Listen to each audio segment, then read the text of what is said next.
Hey guys, this is Miss Arlequin, and in this video we're going to write effective stage directions that introduce the setting for our scenes. Alright, so our learning target is to be able to write these effective stage directions that specifically introduce setting. And our criteria for success is that I understand what makes up the setting of a script, I know how to properly format stage directions, and I can write an introductory setting description for my script. Alright, so first, if we had to describe the setting of the image that we saw there and introduce the setting in the stage directions of a screenplay, what would that look like? Take a moment and see if you can come up with a setting description. And of course, since we're formatting our screenplay the same way Walter Dean Myers did in Monster, please feel free to look at your copy of Monster to get some ideas. All right, so you probably came up with something like this. Fade in, exterior, top of a hill at sunrise. Green grass with scattered trees stretches out as far as the eye can see. In the distance, the sun shines brightly over the peaks of a mountain range. And of course, I could have gone on. I didn't mention the color of the sky, which I probably definitely would in my description, but you get the idea. Now, when you are describing the setting, and no matter whether you're writing a screenplay or a novel, an author really has to make sure that they take these beautiful images that they're imagining in their head and they describe them accurately with words. And that's why we can picture so many books so vividly in our minds, because of those really descriptive setting descriptions. And the best descriptions are descriptive, they're specific, and they leave the reader with no choice but to actually see and visualize what the writer sees. And you can see in a novel, I have an excerpt right here, of what a really descriptive setting might look like. Now, an effective setting description in a screenplay is going to be clear and concise, so it should be between 4 to 8 sentences. It should begin with a title. It should mention whether it's interior or exterior, basically if it's inside location or outside location. It should name the place. It should mention if it's day or night. It should describe what the audience should see when the scene begins.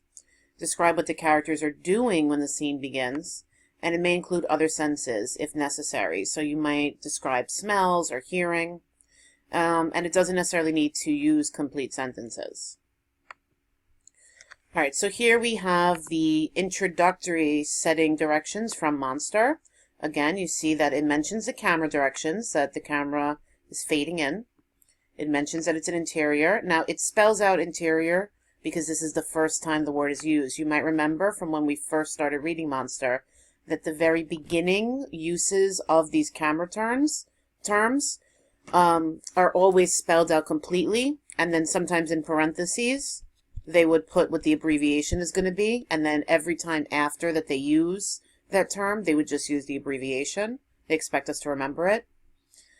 Early morning, again, you've got the time of day. In, and then you've got the location. Notice that the location is in capital letters.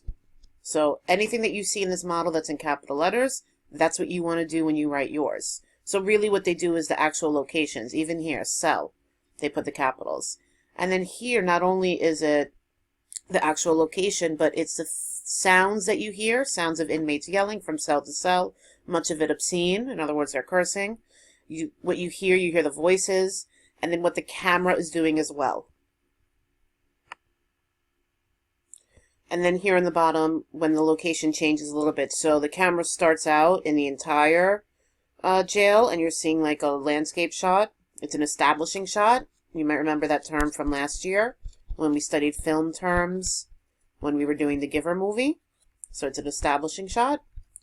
And then here, the camera changes, and it looks at a smaller setting within this larger setting, and then it's describing the person and what they're doing. So at the beginning of your scene, that might happen also. You might describe what Steve is doing or what his father is doing, depending on which character is starting off your scene. All right, here's another one. Now, again, my model task is the same as yours, except instead of writing about Steve and his father, I'm writing about Miss Henry and George Sawicki. They meet in the diner. Fade in. LS is a long shot of busy New York street. Camera zooms in onto Eggs and Bacon Diner. Laurel Henry's hand opening the door. Again, the character names go into all caps. And then cut to profile view of George Sawicki eating his breakfast, a plate of Sunnyside eggs with 2 strips of bacon, another plate with pancakes and a cup of coffee. Then cut to Laurel Henry entering the diner. Cut to medium shot of Laurel Henry sitting 3 seats away from Mr. Sawicki. So here I have established the setting of my scene and what my characters are doing right before the dialogue begins. And my next thing would be a line of dialogue. I would either have Miss Henry or Mr. Sawicki saying something.